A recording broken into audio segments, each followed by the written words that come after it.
자, 이제 이 시간에 우리 하나님 말씀을 함께 봅시다. 디모데 후서 3장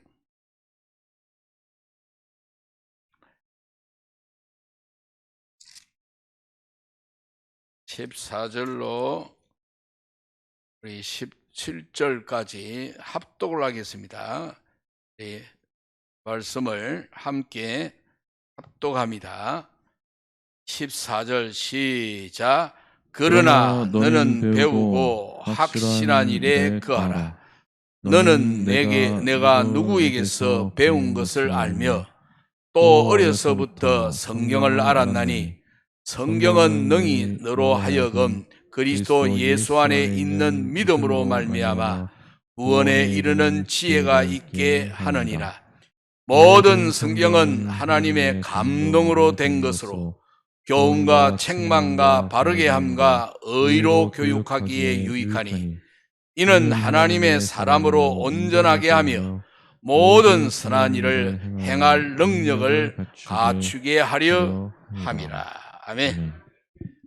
오늘 특송은 없네요. 자, 우리 양 목사님 나오셔서 말씀 전할 때 큰 은혜 있기를 바랍니다.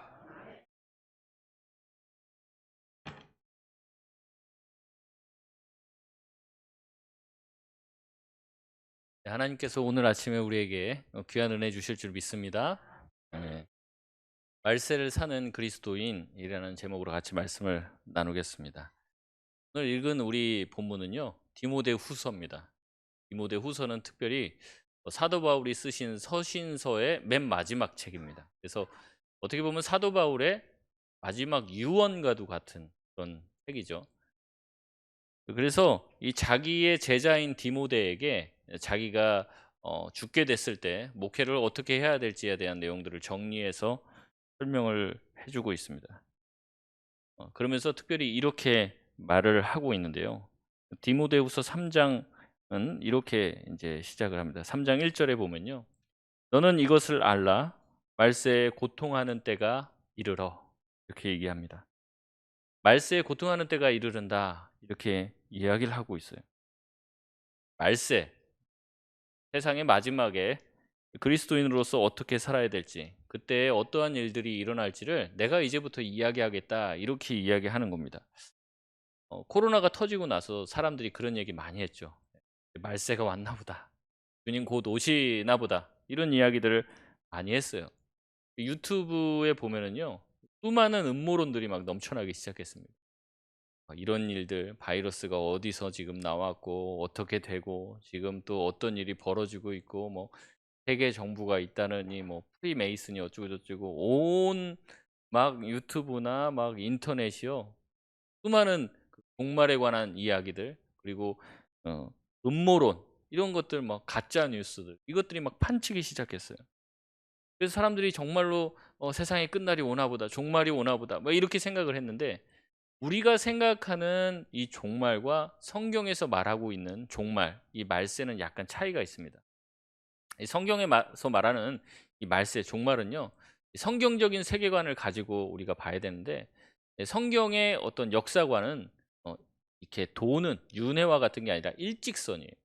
하나님이 태초에 이 모든 우주 만물을 지으시고 시작하셨죠. 그리고 반드시 뭐가 있다는 겁니까? 끝이 있다는 거예요. 일직선으로 가는 겁니다. 일직선으로 가서 구약의 모든 내용들이 이 종말에 대해서 이야기하고 있고, 마지막 날에 심판이 있다, 이런 이야기들을 하고 있습니다.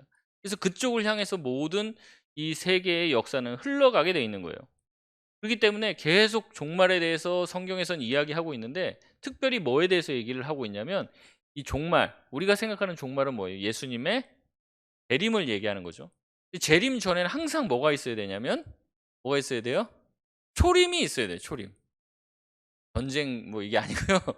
전쟁은 옛날부터도 많았고, 이 재림 전에 반드시 초림이 있어야 재림이 있죠.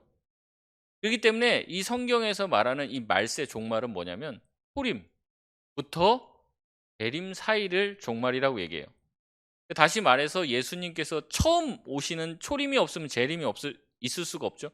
그러니까 초림에 초점이 맞춰져 있습니다. 예수님이 2000년 전에 이 땅에 육신의 몸을 입고 이 땅에 오셨죠. 초림이 임했어요. 그리고 승천하시면서 내가 간 그대로 다시 오리라 말씀을 하셨습니다. 그래서 사실 지금 당장 예수님이 오셔도 이상할 일이 없어요. 내일 예수님이 오셔도 이상할 일이 없어요. 왜냐하면 예수님이 언제 올지는 모르고 그 날과시는 아버지만 아신다라고 말씀을 하시면서 내가 반드시 오시겠다라고 약속을 하셨기 때문에 그렇습니다. 그래서 이 초림과 재림 요 사이를 뭐라고 얘기한다고요? 종말, 말세라고 얘기한다는 말이에요. 그래서 이 말세에 고통하는 때가 이르른다라고 얘기하면서 사도 바울은 디모데에게 이렇게 얘기하는 거예요. 그런 말세에 네가 목회를 해야 되는데 어떻게 목회를 해야 되는지를 내가 알려주겠다. 그때 무슨 일이 일어나는지를 이야기하겠다라고 디모데에게 얘기하는 거예요. 그런데 어떻게 보면 우리도 지금 뭘 살고 있는 겁니까? 이 초림과 재림 사이에 이 말세를 살고 있기 때문에 이것은 단순히 사도 바울이 디모데에게만 한 말이 아니라는 거죠. 우리에게도 여전히 해당하는 말이라는 거예요. 그렇기 때문에 오늘 말씀은 디모데에게도 중요했겠지만은 우리에게 더 중요한 말씀으로 우리가 받아들여야 될 줄 믿습니다. 먼저 마지막 때에 어떤 일이 일어나는지 우리가 좀 살펴보면 좋은데요. 디모데후서 3장 2절에서 5절 말씀을 보면 말세에 일어날 일들을 이렇게 이야기합니다.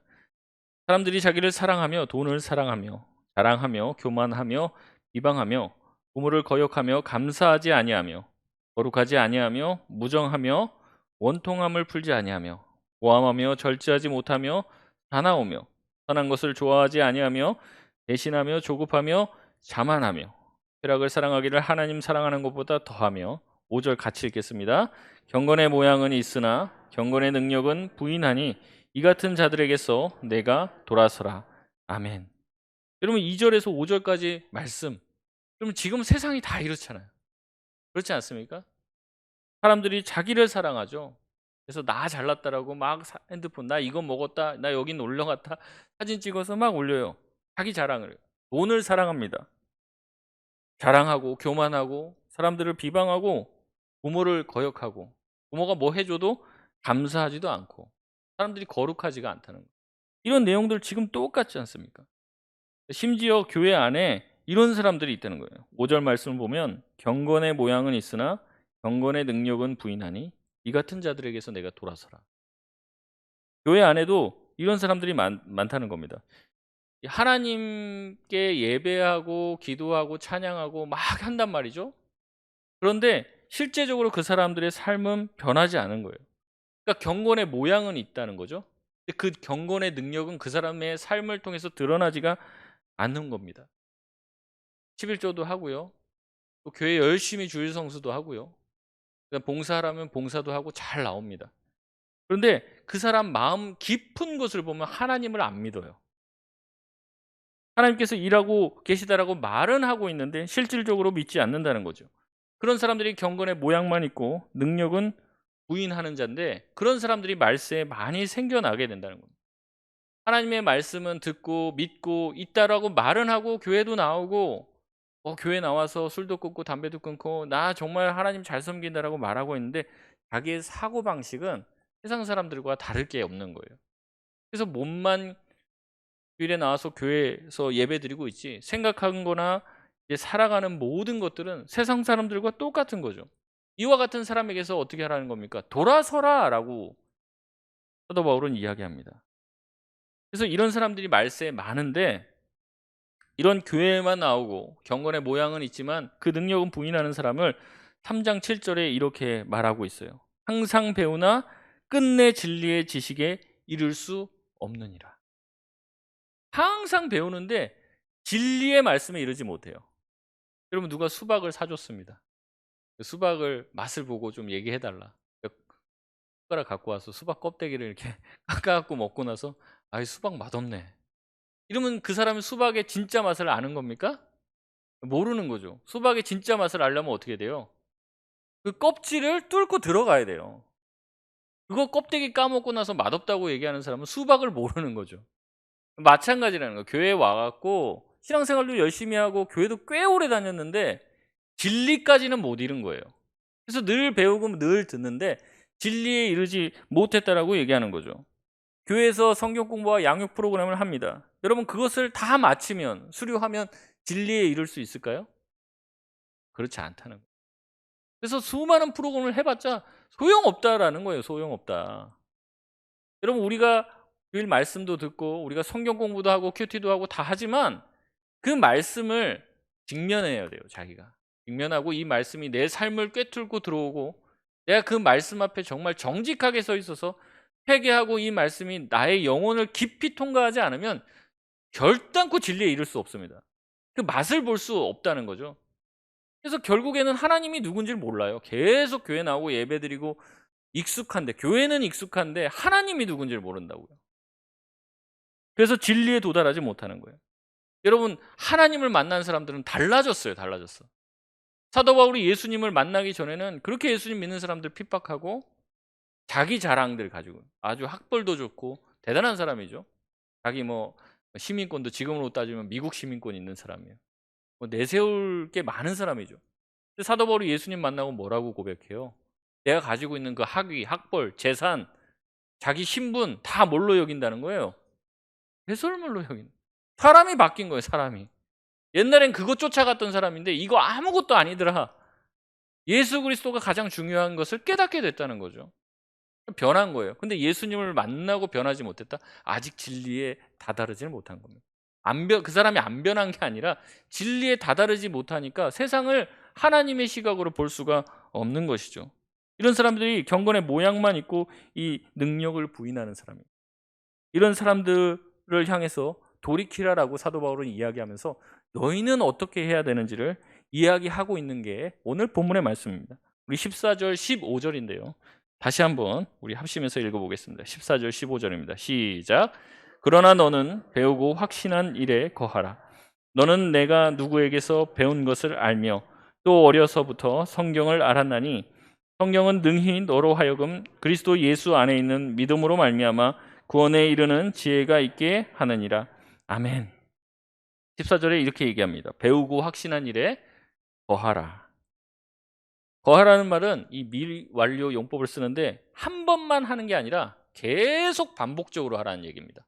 그러니까 거하는데 하나님의 말씀에 일시적으로 있어라는 말이 아니라 계속 하나님의 말씀, 너희가 배우고 하나님의 말씀을 배우고 확신한 일에 거하라. 이 확신한 일이라는 건 믿음이라는 거예요. 그러니까 배우고 확신한 일에 거하라는 말은 무엇이냐면 앞에 있는 거는 말씀을 잘 배우고 그다음에 그 말씀이 주신 믿음에 어떻게 하는 거예요? 거하라는 거죠. 마지막 때 말세의 때 어떻게 살아야 된다는 겁니까? 우리가 배운 말씀, 그 말씀을 진짜 믿고 그것에 머무르는 삶을 살라고 하는 거예요. 왜냐하면 15절에 성경은 뭐예요? 우리를 믿음으로 구원에 이르게 하는 지혜가 있기 때문에 그렇다는 거예요. 여러분 성경은 우리 가운데 구원을 주는 지혜가 있다는 것 여러분 믿으시길 바랍니다. 우리가 믿음이 어떻게 생깁니까? 믿음이 어디서 난다고 해요? 믿음이 들음에서 난다고. 뭘 듣는다는 겁니까? 하나님의 말씀을 듣는 데서 믿음이 나와요. 여러분 믿음은요 가만히 주어지는 게 아닙니다. 하나님의 말씀을 자꾸 들어야 돼요. 하나님의 말씀을 묵상하고 하나님의 말씀을 들어야 믿음이 생긴단 말이죠. 그런데 우리가 아이들을 가르칠 때 가끔가다 놓치는 게 뭐냐면 이 아이들이 다음 주에도 교회를 나오면 된다는 생각으로 아이들을 가르칠 때가 많아요. 그래서 아이들을 어떻게 키우냐면 자꾸 주일날 교회 나오는 애들로 키워요. 그래서 애들이 예수님을 믿고 구원에 이르렀는지에 대한 관심보다 야, 너 다음 주에 올 수 있어? 네. 그러면 이제 그 다행이다. 잘 가라. 다음 주에 오면 마음에 안심을 해요. 여러분 근데 교회의 목적은 무엇입니까? 우리가 다음 주에도 나오고 다음 주에도 나오고 그렇게 꾸준히 나오게 만드는 그런 사람을 만드는 게 아니죠. 우리가 주일학교와 우리 신앙 교육의 목표는 뭐예요? 믿음을 가지고 구원을 얻게 하는 데 목적이 있다는 거죠. 하루를 나오더라도 그 사람이 복음을 듣고 하나님의 말씀을 듣고 믿음을 가지게 해야 돼요. 근데 매주 주일날 교회만 나오는 사람을 양산해 나고 있다면 그게 문제가 된다는 거죠. 그래서 항상 우리는 무엇입니까? 우리가 믿음 줄 수 없잖아요. 나눠줄 수가 없어요. 부모와 자식 간에도 믿음이 전수가 안 됩니다. 이게 사무엘도 그렇거든요. 본인은 아주 믿음의 사람이잖아요. 자기 자식들 교육을 못해요. 엘리 제사장이 자기 자식 교육 못해갖고 그렇게 망하는 걸 본 사람이 뼈저리게 어렸을 때 본 사람이 자기 자식 교육을 못 한다고요.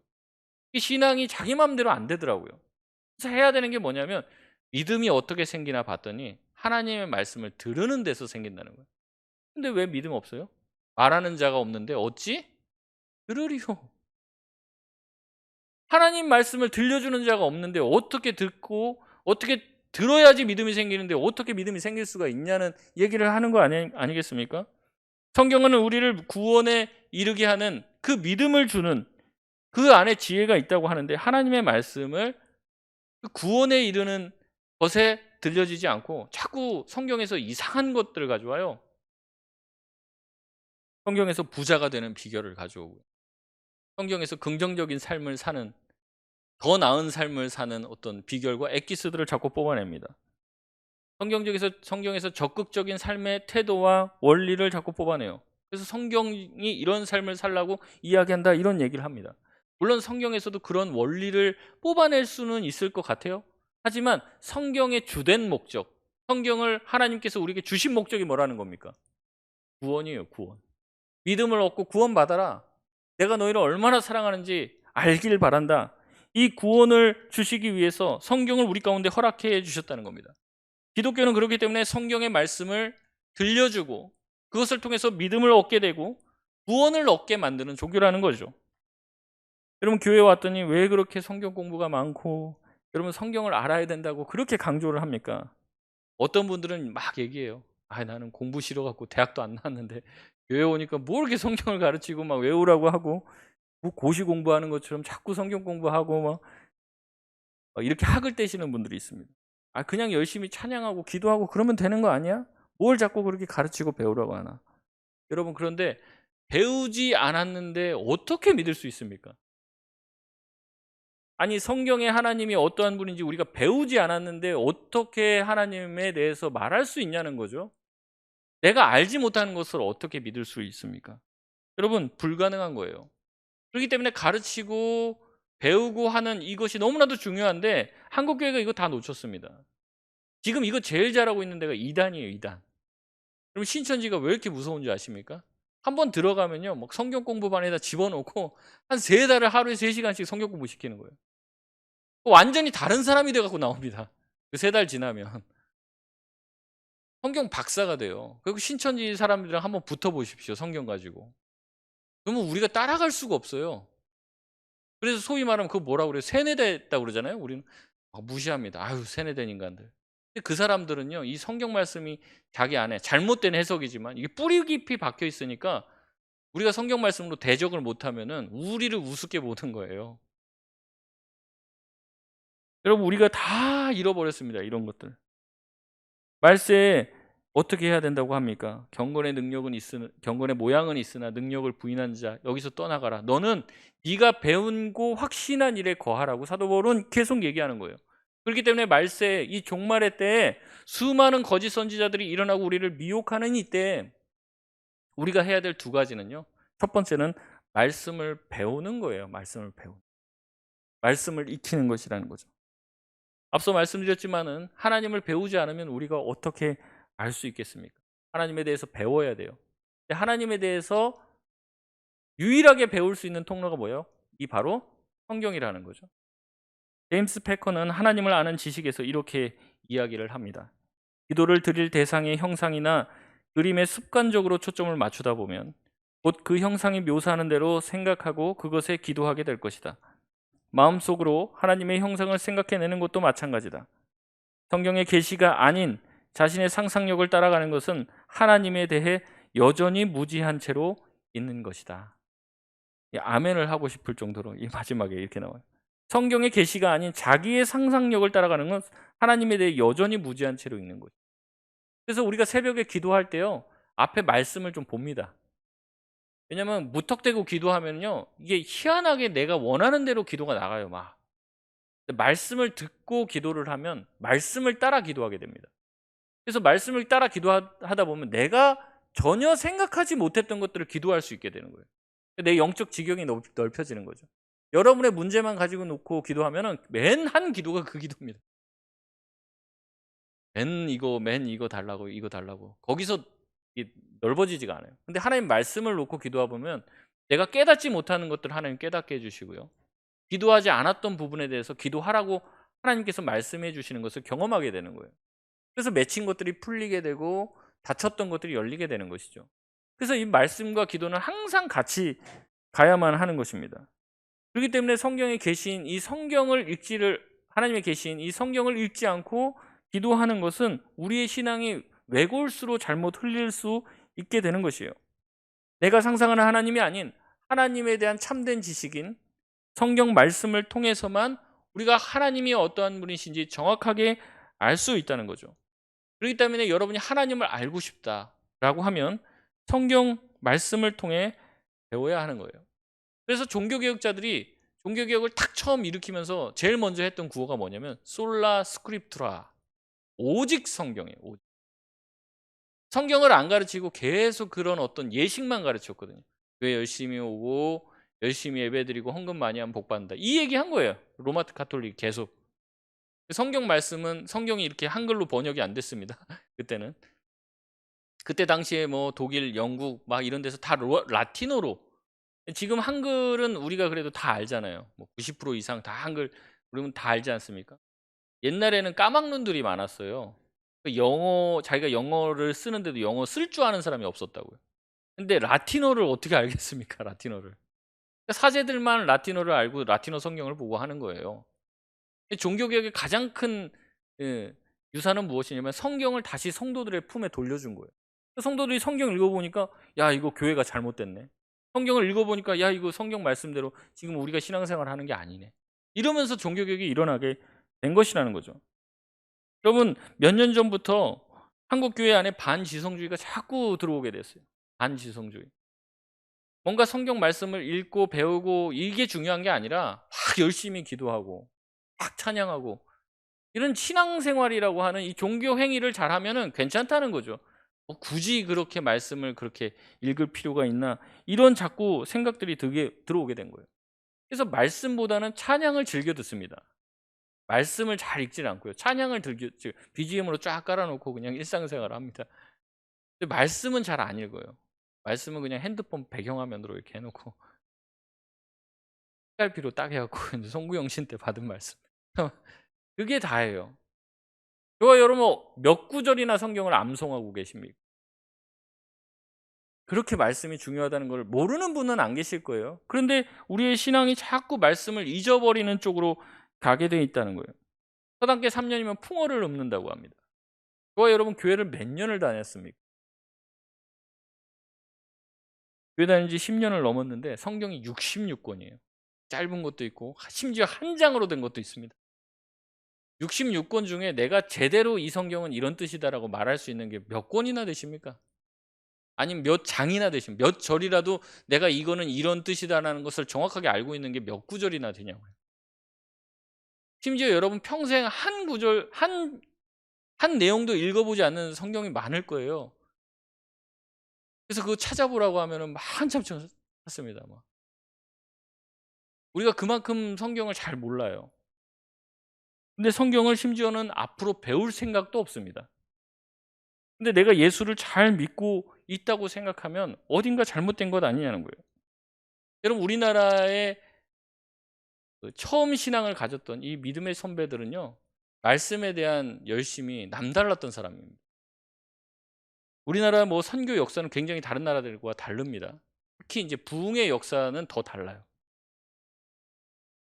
우리나라 초창기에 선교사로 들어왔던 언더우드와 이 클라크 선교사가 쓴 한국 교회 부흥에 관한 논문들이 있는데요. 그 논문을 보면 한국 교회 부흥 전략의 핵심, 한국 교회 선교가 이렇게 성공적이었을 수 있었던 가장 큰 이유로 첫 번째로 꼽는 게 네비우스 선교 전략이라고 합니다.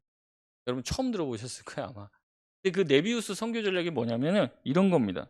모든 사역에서 성경이 그 중심을 이루게 하고 모든 신자는 자기보다 성경을 모르는 자에게 가르치고 동시에 자신은 성경을 자기보다 많이 아는 사람에게 늘 배우는 것을 원칙으로 하는 선교 전략이에요. 그러니까 성경을 가르치고 배우는 이 선교 전략을 택했다는 거예요.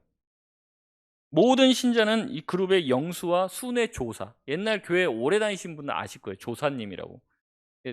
교회를 돌아다니면서 성경 가르쳐 주신 분들이 계셨어요. 순회 조사입니다. 그분들에게 성경을 조직적으로 배웠고요.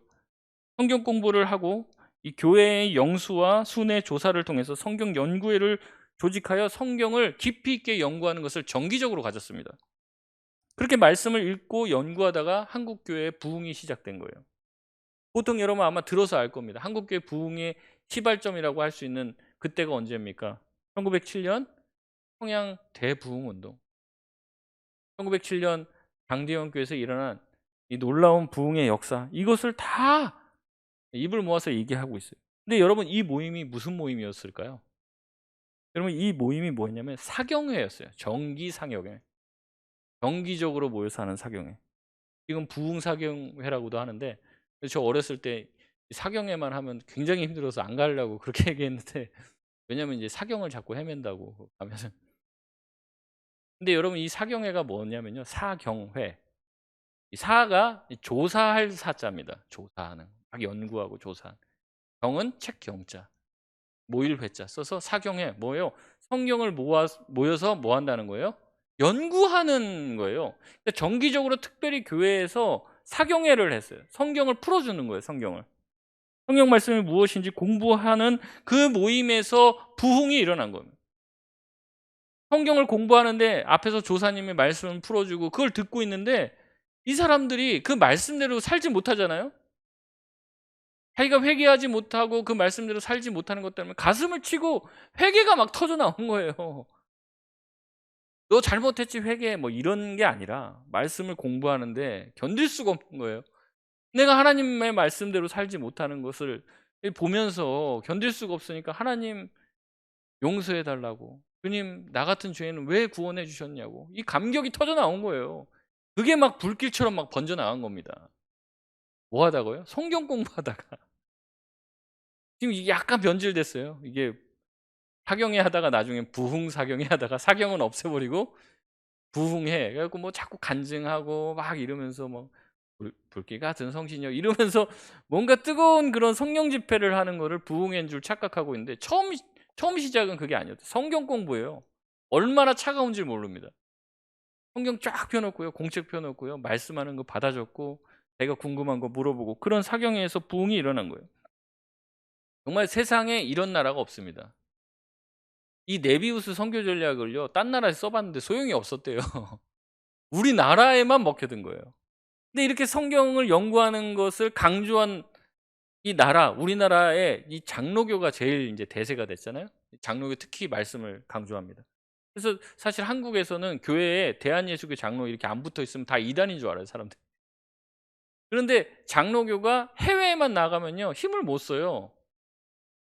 여러분, 미국에서 미국 장로교에서 왔다 근데 미국 장로교 한번 찾아보십시오. 아주 소수입니다. 미국 교회 대세는 침례교예요. 그다음 뭐 감리교, 뭐 오순절 뭐 이릅니다. 이 프리스베테리안이라고 해서 이 장로교는 아주 소수고, 막 그 뭐 미국의 영화나 뭐 드라마나 이런 데도 보면은 막 까만 옷 입고요, 웃지도 않고 그렇게 딱 있는 사람들, 그런 사람들을 되게 우스꽝스럽게 막 장로교인이다 이렇게 얘기를 해요. 근데 우리나라에서는 이 장로교가 되는 거예요. 왜 되냐면 우리나라의 그 민족성이랑 딱 맞는 거예요. 말씀을 연구하고 그 말씀대로. 여러분, 그래서 그 말씀을 사랑하는 이 극동의 작은 나라에 하나님이 복을 주신 거죠. 부흥을 일으키는 거예요. 말씀 사모하니까. 하나님의 말씀을 정말로 생명처럼 여기니까. 여러분, 다 뭐 들어보시면 알겠지만 자유주의 신학이 세계적으로 판을 치는데 우리나라에서는 힘을 못 써요. 왜냐하면 자유주의가 말하는 게 뭡니까? 자유주의 신학이 하나님 말씀 아니라는 거죠. 조작되고 막 편집되고 이런 거라. 근데 우리 중에 그렇게 믿는 사람 누가 있습니까? 하나님 말씀, 이 성경은 하나님의 말씀이다, 이렇게 다 믿잖아요. 그러니까 하나님이 그것을 기뻐하시는 거죠. 그렇기 때문에 우리는 다시 한번 우리가 부흥을 꿈꾸고 우리가 다시 한번 정말로 하나님이 기뻐하시는 교회가 되기 위해서는 말씀을 익히고 배워야 해요. 한 말씀이라도 내가 제대로 이해해야 돼요. 그러니까 다 알라는 말이 아닙니다. 한 말씀을 배워도 정확하게 알아야 돼요. 이 말씀 가지고 누가 딱 치고 들어오면은 난 이 말씀 내가 너무 잘 알아, 이 전문가가 돼야 돼요. 말씀을 모르니까 이단 같은 데 빠지는 겁니다. 젊은 사람들이 왜 다 신천지에 넘어가는지 여러분 영상 보세요. 다 앉아있는 사람들 다 젊은 사람들이에요. 신천지 막 데모하러 나온 사람 다 젊은 사람들이에요. 근데 옛날에 다 교회 다녔던 사람들입니다. 신천지 가니까 성경 말씀을 쫙 풀어준다는 거죠. 너무 자세하게 잘 알려준다는 거예요. 그러니까 성경에 대해서 의문을 가졌는데 질문을 하고 그 질문에 대한 답을 얻으니까 아, 여기가 맞구나. 신천지가 이렇게 말씀을 잘 가르치니까 기존에 있는 큰 장로교의 이 거대한 집단이 핍박하구나. 이렇게 생각해요. 이 기득권 세력이, 이 장로교 기득권 세력이 자기네 같이 진짜로 하나님 말씀 공부해 보려고 하는 데를 아주 못 살게 구는구나. 이 언론이랑 다 동원해서 이렇게 생각한다고요. 여러분, 우리가 다시 말씀을 회복해야 됩니다. 말씀으로 다시 돌아가지 않으면 젊은이를 구원할 수 있는 능력이 나오지가 않는 거예요.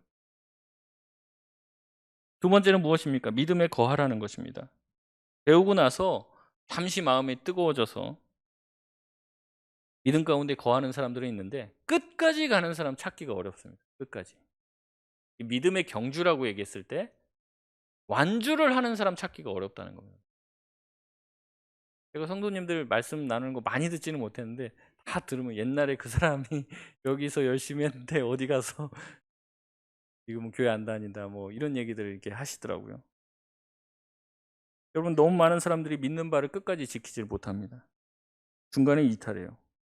믿음을 가지고 있어도 세상이 우리를 가만 놔두지를 않죠. 흔들어요, 우리를.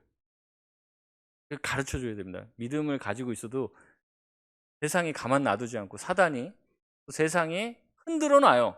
믿음 가운데 거하지 못하게. 야, 그 말씀대로 하면은 너 망한다. 그거 다 교회 목사한테 속는 거야. 막 이렇게 세상이 흔들어 놔요. 솔깃한단 말이죠. 다 넘어가는 겁니다. 믿음 안에 있다가도, 믿음 안에 서 있다가도 세상의 걱정과 염려, 세상의 가치관이 들어오고 밀고 들어오게 되면은 거기에 넘어가는 사람들이 너무 많다는 거죠. 여러분, 사도 바울 때도 그랬어요. 디모데후서 4장을 보면은 사도 바울이 마지막에 이러한 이야기를 합니다. 디모데후서 4장 16절에 보면 이렇게 말해요. 내가 처음 변명할 때 나와 함께 한 자가 하나도 없고 다 나를 버렸으나 그들에게 허물을 돌리지 않기를 원하노라. 그러면 처음에 사도 바울이랑 복음 전했던 사람 지금 몇 명 남았습니까? 하나도 없대요. 하나도 없대요. 얼마나 쓸쓸한 이야기입니까? 하나도 없다는 거예요. 자기처럼 믿음을 끝까지 지키고 했던 사람, 처음 복음을 전했던 사람들 중에 남은 사람이 없다는 거예요. 쓸쓸하다는 거예요. 근데 그 사람들이 무슨 순교해서 다 죽은 게 아닙니다. 뭐라고 해요? 나를 버렸다. 믿음에서 다 떠나갔다는 거예요. 그만큼 완주하는 사람이 없다는 겁니다. 대단한 믿음으로 시작했어요. 주님으로 인해서 뜨거운 마음을 가지고 시작했는데 다 떠나버렸다. 처음에는 말씀 듣고 은혜 받아 말씀대로 살아보려고 하죠. 하지만 취업이 안 되고 인생에 어려움이 생기고 세상에 여러 가지 꼬이는 이야기들에 귀를 기울이고 나면은 이 말씀이 아무 소용이 없다는 것을 느끼게 됩니다. 느끼게 돼요. 하나님 말씀대로 살면은 망할 것 같은 이 느낌이 드는 거예요. 근데 세상에서 살아야 되잖아요. 그 말씀을 타협하는 겁니다. 말씀대로 살면은 손해를 너무 많이 봐야 돼요. 말씀대로 살려니까 희생을 너무 많이 해야 돼요. 나도 멋지게 살고 싶고 돈 많고 싶은데 이 뭐 교회도 헌금하고 교회에서 하는 프로그램들 다 참여하고 예배드리고 하려니까 공부해서 뭐 해볼 수 있는 그 기회가 적어지는 것 같아요. 내가 교회 좀 가고 매주 교회만 가도요. 세상 사람들은 뭐라고 그래요? 예수에 너무 미쳤다. 그냥 주일날 한 번 교회 가도 그래요. 근데 주중에 한 번 더 교회를 간다? 거의 이제 광신자라고 생각합니다. 11조를 냈다? 그럼 제정신이 아니에요. 교회 완전 미쳤다라고 생각해요. 그런 얘기를 들으니까 내가 너무 예수를 세게 믿나? 이런 생각이 적당히 믿어야 되는데 이거 그러면서 그런 세상 사람들이 얘기하죠. 야, 균형을 잘 잡아. 종교에 너무 빠지지 말라고. 그런 얘기 하잖아요. 그러니까 믿음이 흔들흔들하는 거예요. 말씀대로 하나 둘 살지 않으니까 나머지 말씀대로도 안 삽니다. 한쪽 뺨 맞으면 어떻게 해요? 예수님은 반대뺨도 돌려대라고 하는데 안 그렇게 해요. 세상은 뭐라고 한 대 맞으면 더 세게 때려줘 갖고 다시는 나를 못 때리게 해라. 이제 그 말씀에 더 솔깃하게 귀를 기울인 거죠. 그러니까 살아가는 걸 보면은 어때요? 세상 사람들과 진배 없어요. 똑같아요. 믿음대로 살기가 어렵습니다. 한때 배웠던 믿음대로 사는 것은 그렇게 어렵지 않은 것 같아요. 근데 계속해서 믿음대로 사는 것은 정말 어려운 거예요. 그러니 포기하는 거죠. 예수 그리스도를 주님으로 고백하는 삶은 외로운 길입니다. 외로운. 편한 길이 아니라 험한 길이에요. 사람들이 알아주지 않는 길입니다. 어떻게 보면 남들과는 다른 삶을 사는 길이에요. 그러나 남들과 다르기 때문에 그의 삶은 더욱더 빛날 수가 있는 것입니다. 남들과 똑같이 살면요, 사람들이 기억을 안 해줍니다. 그럼 남들과 다르게 살았을 때 세상도 기억해 주더라고요. 링컨이 52세에 대통령이 됐어요. 그런데 22살에 정치를 시작했어요. 그때 나와서 첫 사업이 실패하고 정치에 입문해서 5번의 선거를 치렀는데 다 떨어지고, 또 2번의 공천을 통해서 나갔는데 그때도 실패하게 됩니다. 사람들이 다 링컨을 실패자라고 얘기했는데 결국에 첫 번째 선거에서 당선된 게 대통령 선거예요. 그래서 미국인들 조사해 보면 제일 좋은 대통령, 제일 존경하는 대통령 1위가 링컨입니다. 압도적으로. 다르게 살았기 때문에 그렇죠. 넬슨 만델라는 73세 감옥에 풀려나 대통령이 되고 남아공의 하나됨을 위해서 자기를 희생하고 헌신했습니다. 세계적인 화가인 모네는 불가능하다는 나이에요. 76세에 그림을 처음 배웠습니다. 그래서 세계적인 화가가 됐죠. 빈센트 반 고흐는 목회자 가정에서 태어나서 선교사가 되고자 했습니다. 그래서 이 이제 벨기에 광부들에게 복음을 전하는 선교 일을 하는데 너무 힘든 거예요. 그래서 그 사람들의 애환을 그림에 담아서 그리기 시작했습니다. 나중에 이제 정신질환이 찾아오고 하는데 그 와중에도 그림을 그려냈어요. 그래서 그 당시에는 진짜 엄청나게 가난했다고 그래요. 밥 먹고 살기도 힘들고 그림을 내놔도 안 팔리고. 근데 그가 죽고 나서 이 그림들이 세계적인 그림이 됐잖아요. 그래서 사람들이 다 알아주는 사람들이 됐습니다. 당대의 누구보다 앞서가는 화가가 되었어요. 여러분, 이러한 예는요, 수도 없어요. 수도 없어. 여러분, 이 사람들이 다른 사람들, 남들이랑 똑같이, 아니면 남들이 갔던 데서 조금 더 잘난 삶을 살았기 때문에 남들이 기억해 주는 게 아니죠. 전혀 다른 삶을 살았기 때문에 남들이 기억해 주는 것입니다. 여러분, 역사는 이와 같이 남들이 살았던 길과는 다른 길을 갔던 사람들을 기억해 줘요. 여러분, 믿음의 길 어떻습니까? 이 교회 안에서도요, 믿음의 길로 가는 게 쉽지가 않더라고요. 그래서도 보면 내가 믿음대로 살려고 하잖아요. 그리고 믿음의 말을 하잖아요. 그럼 교회 안에서 핀잔을 줘요. 너만 예수 믿냐? 너만 잘났냐? 교회에서 그래요. 믿음으로 잘 사는 사람들 박수 쳐주고 정말 대단하십니다. 이렇게 해줘도 살까 말까 하는데 교회 안에서 믿음대로 살려고 하면 이아냥거린단 말이죠. 요새 그렇게 사는 사람이 어디 있냐고. 핀잔을 줘요. 핀잔을. 그러니까 믿음대로 사는 게 바깥의 공격도 힘들어 죽겠는데 교회 안에서 뭐 소위 말하는 내부 총질을 하고 있는 거예요. 그러니까 교회 안에서도 좀 있다 보면요, 아, 적당히 이렇게 살아야 되나 보다, 이런 마음이 들어요. 바울이 언급한 자신을 떠난 사람들, 여러분 이 이름을요 바울이 얘기하거든요. 들어보면은 처음 듣는 사람들이에요. 기억을 못 한다는 거죠. 그러나 바울은 남다른 삶을 살았습니다. 그렇기 때문에 우리도 기억하고 있고 하나님은 더 이 바울의 이름을 기억하는 것 아닙니까? 세상도 다른 삶을 산 사람을 기억해 줘요. 하물며 믿음에 거하며 세상과는 다르게 산 사람을 하나님께서 잊겠느냐는 거죠. 주님은 다르게 사는 삶을 찾으십니다. 다르게 사는 교회를 찾으시는 거예요. 여러분, 여러분에게 그런 삶을 살라고 말하기 이전에 저 자신이 그런 사람이 되고 싶습니다. 다 같은 목사가 아니라, 다 똑같이 가는 게 아니라 좀 다르게 살고 싶어요. 좀 다르게 사는 신자가 되고 싶습니다. 제가 성도라는 그 호칭을 되게 좋아하는데, 교회에서 성도님 하면은 입사도 못된 사람, 약간 그렇게 생각하는 경향이 큰데, 성도가 얼마나 아름다운 이름입니다. 거룩한 하나님의 백성, 신자, 하나님을 끝까지 믿는 신자. 신자 되기도 쉽지가 않아요. 거룩한 성도 되는 거 쉽지 않다고요. 그래서 제가 목사 안수 받을 때 물어보더라고요. 왜 목사가 되려고 하십니까? 물어보시더라고요. 제가 그랬습니다. 좋은 신자가 되고 싶어요. 좋은 성도가 되고 싶어 되려고 합니다.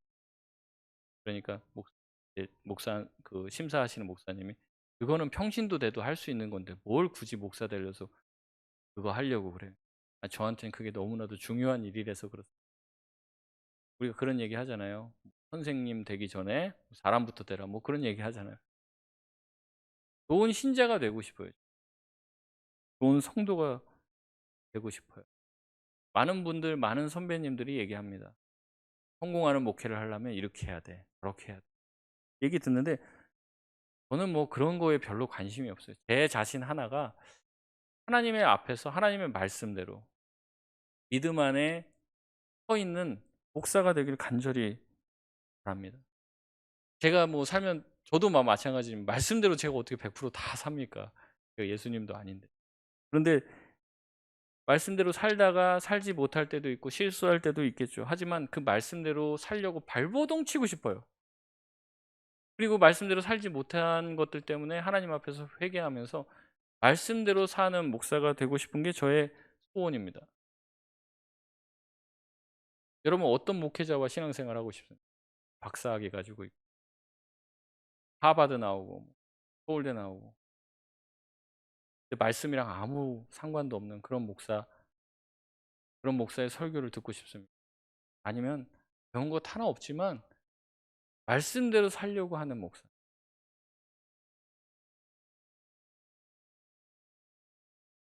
성경의 가치를 추구하고 하나님이 기뻐하시는 대로 교회를 목용하려고 하는 목사. 여러분 어떤 분과 함께 하기를 원하십니까? 저도 그런 성도님들을 보고 싶습니다. 세상에 자랑할 거 하나도 없어도 하나님 말씀대로 살려고 발버둥 그 한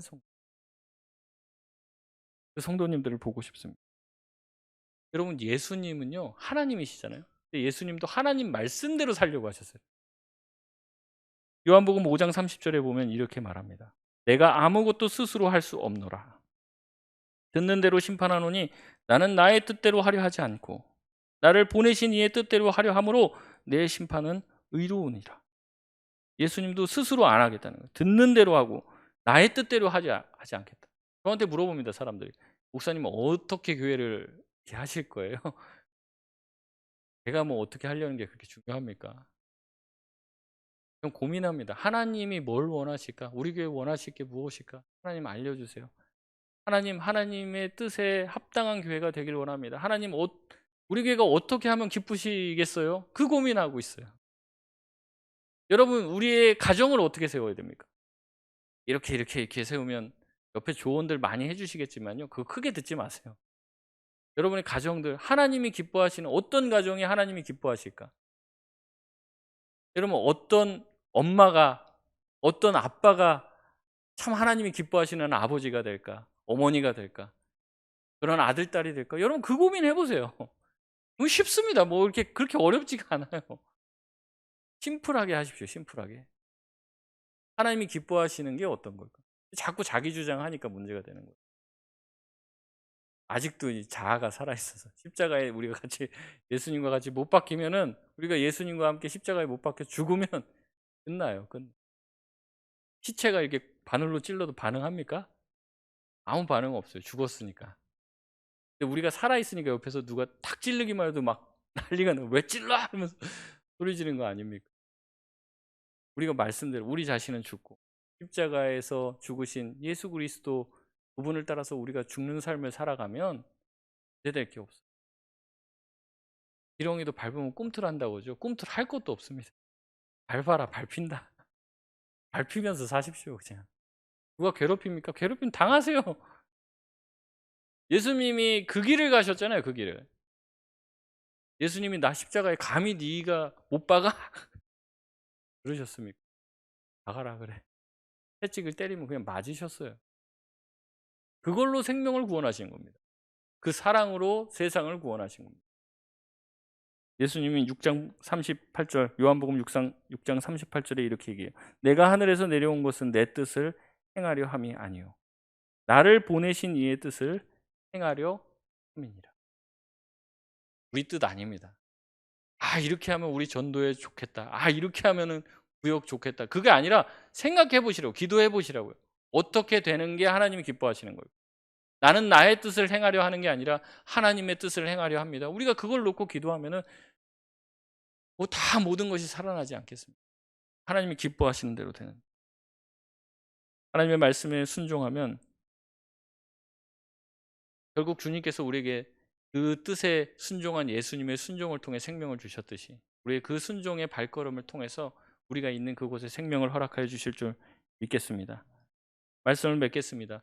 저에게 소원이 있다면요, 제가 모든 분들은 아니겠지만 제가 여러분의 장례를 집전할 때 진심으로 그렇게 말하고 싶어요.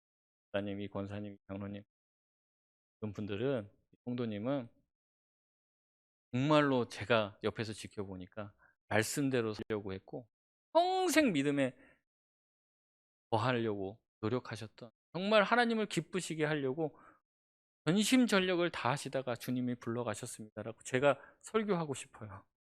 그냥 인사치레 말고. 인사치레는 해야 되잖아요. 교회 뜨문뜨문 나오고 뭐 이렇게 별로 아니었어도 이제 뭐 좋으신 분이었습니다, 열심히 하셨습니다 말을 해야겠지만, 그게 아니라 정말 진심으로 고백하고 싶어요. 그 얘기를 하면서 울고 싶어요. 진짜 같이 뜨겁게 주님을 사랑하고 하나님의 교회를 하나님 기뻐하시는 대로 세우려고 헌신했다. 그러다가 주님 불러가셔서 내가 너무 슬프다, 그 얘기를 하고 싶다고요.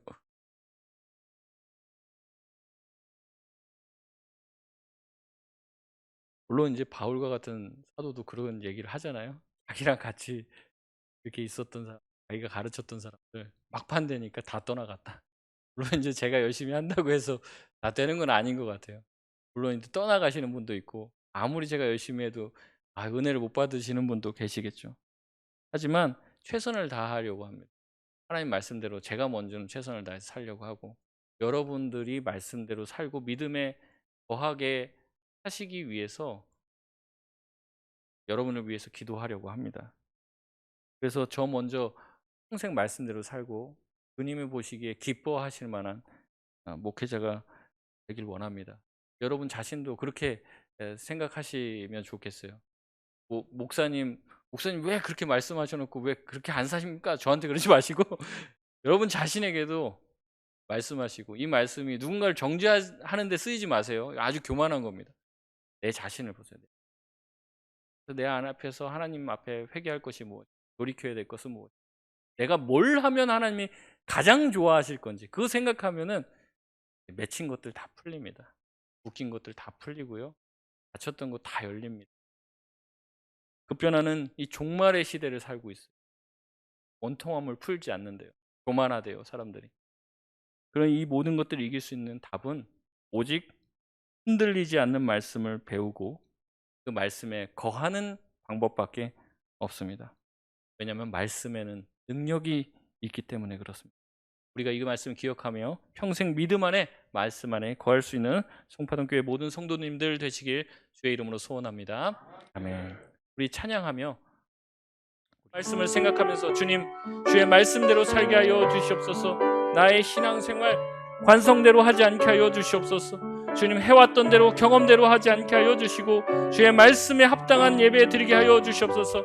나의 예배, 나의 기도, 나의 삶 하나님의 말씀에 대해 보았을 때 주님 합당합니까? 주님, 엇나가 있다면 그것이 죄인 줄 깨닫고 회개하고 돌이키게 하여 주시옵소서. 주님, 믿음의 삶을 끝까지 완주할 수 있도록 인도하여 주시옵소서. 세상 유혹과 염려에 흔들리지 않도록 주님 우리에게 굳센 믿음을 허락하여 달라고 이 시간 합심해서 통성으로 기도합니다.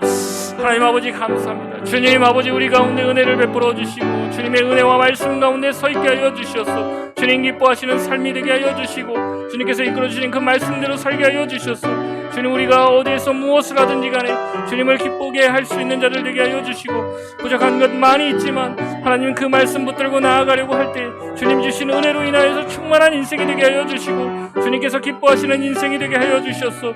주의 말씀 가지고 살게 하여 주시옵소서. 주의 은혜 가지고 살게 하여 주시옵소서. 거룩하신 하나님의 말씀과 그 은혜를 따라 살아가길 원하오니 주님 우리 가운데 성령의 은혜를 부어 주시옵소서. 주의 말씀을 가지고 살게 하여 주시고 주의 말씀의 은혜대로 살게 하여 주셔서 하나님이 우리에게 원하시는 것이 무엇이든지 간에 하나님의 말씀을 따라 살아가기로 결단하고 다짐하게 하여 주시고 그 말씀 우리를 새롭게 하여 주실 줄 믿사오니 주님 우리 가운데 성령의 은혜를 부어 주시고 주의 말씀을 따라 살게 하여 주셔서 주의 거룩하신 은혜가 우리의 삶을 완전히 뒤덮게 하여 주시고 믿음과 말씀과 은혜로 살게 하여 주시옵소서. 남다른 삶을 살게 하여 주시옵소서. 그저 그런 삶 살지 않게 하여 주시옵소서. 주님 주의 말씀에 합당한 성도들 되게 하여 주시옵소서. 주님의 말씀을 아버지 생명처럼 여기는 말씀의 헌신자들이 일어나게 하여 주시옵소서.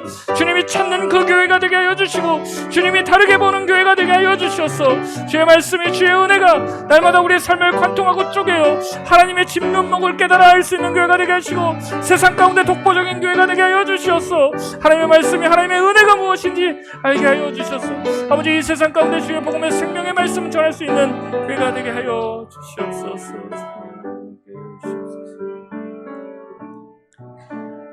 사랑이 많으신 주님 감사합니다. 주님 말씀을 듣습니다. 주의 말씀을 듣고 끝나는 자들이 아니라 듣고 순종하게 하여 주시고 늘 믿음 가운데 거하게 하여 주시옵소서. 지금도 우리를 삼키려고 하는 마귀는 으르렁거리며 사자처럼 우리에게 달려듭니다. 하나님 영적으로 어두워서 잠자고 있어서 하나님 그 사실을 깨닫지 못하고 여전히 사탄의 먹이가 되어 끌려다니는 인생이 아니라 하나님 말씀으로 승리하는 자들 되게 하여 주시옵소서. 하나님 믿음에 거하되 하나님 완주하는 인생이 되게 하여 주시옵소서.